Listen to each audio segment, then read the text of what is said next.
दोस्तों, अकाउंटिंग में सबसे बड़ी गलती तब होती है जब हम खर्चों को सही ग्रुप में नहीं डालते हैं। यदि आप टेली प्राइम यूज करते हैं तो आपको पता होना चाहिए कि कौन सा खर्चा डायरेक्ट एक्सपेंसेस की कैटेगरी में आएगा और कौन सा खर्चा इनडायरेक्ट एक्सपेंसेस की कैटेगरी में आएगा।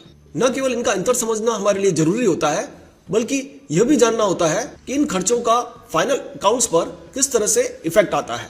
डायरेक्ट एक्सपेंसेस वो खर्चे होते हैं जो सीधे प्रोडक्ट को बनाने या खरीदने से जुड़े होते हैं। इन खर्चों के बिना प्रोडक्ट तैयार ही नहीं हो सकता, मैन्युफैक्चर ही नहीं हो सकता। और टेली में इन खर्चों के लेजर्स को डायरेक्ट एक्सपेंसेस ग्रुप में रखा जाता है, जैसे वेजेस हो गया, पावर बिल हो गया, फ्रेट हो गया, कैरिज इनवर्ड, आवक गाड़ी भाड़ा, फ्यूल हो गया।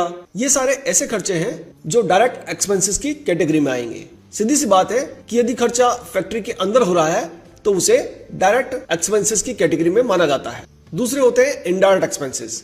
ये वो खर्चे होते हैं जो माल के बन जाने के बाद उसे बेचने या ऑफिस को चलाने के लिए किए जाते हैं। इनका प्रोडक्शन से सीधा कोई संबंध नहीं होता और इन खर्चों के खातों को इनडायरेक्ट एक्सपेंसेस ग्रुप में रखा जाता है, जैसे ऑफिस सैलरीज हो गई, ऑफिस रेंट हो गया, प्रिंटिंग और स्टेशनरी के खर्चे हो गए, एडवर्टाइजमेंट हो गया, इंटरेस्ट पेड हो गया, बैंक चार्जेस हो गए, light bill, telephone bill, travelling expenses, depreciation, charity, donation, free sample.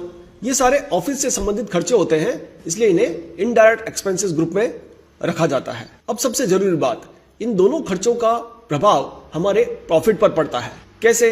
तो इनकम स्टेटमेंट में ट्रेडिंग अकाउंट और प्रॉफिट एंड लॉस अकाउंट दोनों होते हैं और डायरेक्ट एक्सपेंसेस सीधे सीधे ट्रेडिंग अकाउंट के डेबिट साइड में आ जाते हैं और हमारे ग्रॉस प्रॉफिट को प्रभावित करते हैं। यदि आपने डायरेक्ट एक्सपेंसेस की ग्रुपिंग ठीक प्रकार से नहीं की है तो ग्रॉस प्रॉफिट गलत कैलकुलेट होता है। इसी तरह से सभी indirect expenses automatically profit and loss account के डेबिट साइड में आ जाते हैं और ये नेट प्रॉफिट को प्रभावित करते हैं। तो अकाउंटिंग की सटीकता के लिए